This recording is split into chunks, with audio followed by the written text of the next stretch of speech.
Are you a real estate agent, broker, or team leader?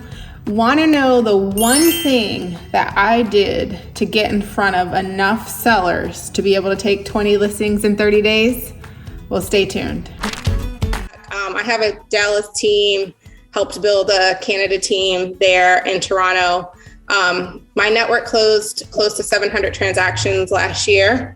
And one thing I've realized being in real estate, and I remember somebody told me, because I was gung-ho on working any type of deal when I first got in the business. So I was excited about having buyers. And I remember like a more seasoned person telling me, oh, just wait, you're going to want to be on the listing side. And I'm like, no, I love buyers, but I do love buyers. But what I realized is if you list, you will last. So listings are where it's at. So we're going to talk about it. The internet is where you can start your exposure. So I'm going to give you steps on how to take more listings. The first step is you have to get yourself in front of more sellers, right? There's not a better way, in my opinion. You can't be as efficient as you can be online. You can't knock as many doors as you just send a blast out and it hits so many people, you get so many clicks, and you get way more exposure online. Most people start their search online. It's over 90%, and it's different age groups and everything. Everybody's online.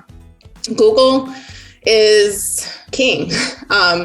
Google's the number one search engine. So that's where people are going. So I would recommend figuring out how to get on Google. Google has a keyword tool analyzer.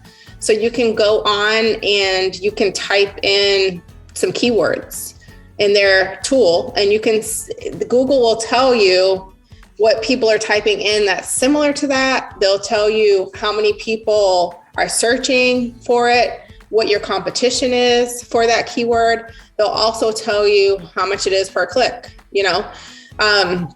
so you can figure out what people are typing in. What would you search for if you were looking to sell your home? What's my home worth?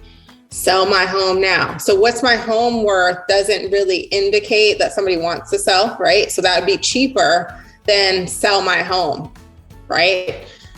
Sell my home is going to be more expensive because somebody's going to want to sell their house if they're typing that in, right? So start playing with the keyword tool analyzer. Then you can kind of build your budget from there.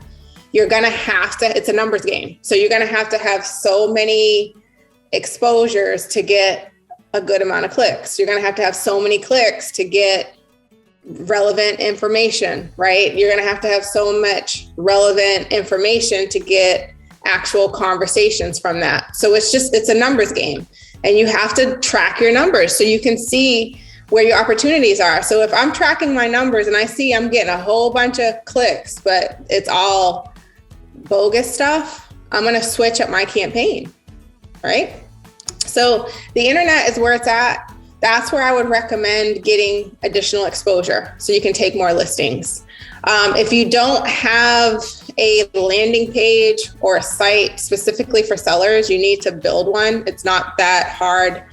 If you have a CRM, just make sure there's a separate landing page. We have to pay for a seller suite on our CRM. There's companies that offer you can create landing pages, and it might be good to just create one for a specific area, so the more focus you can get locally, the more return, in my opinion, you'll get. So just having a generic seller landing page probably wouldn't be as good as if you had a landing page for sellers in a specific area, right? Then you can put some content that's value on that landing page, and then give them just a tool to figure out what their house is worth. So you're attracting them with the value, and then you have that additional tool for them to get their home's value. Now, I would make that home value a two-step process. So I wouldn't just give me your address and here's your value. Before I give you your value, I need an additional piece of information, and that would be your contact info. So give me your address. Then I'm going to take that address and say, hey, before I give you the value, I need your contact info. right? So make sure it's a two-step process. Now, if they decide not to give you their contact info, at least you have one piece of information that you can do a reverse lookup on, and find their contact info and reach out to them that way. So make sure you have some sort of seller-specific landing page. I would recommend it's a two-step process, and I would work it that way. If you're a real estate agent, real estate broker, real estate team leader, and you want to know more about our proven highest conversion process that's guaranteed to get you more listings, this process that we've been tweaking and perfecting over the last 12 years, reach out.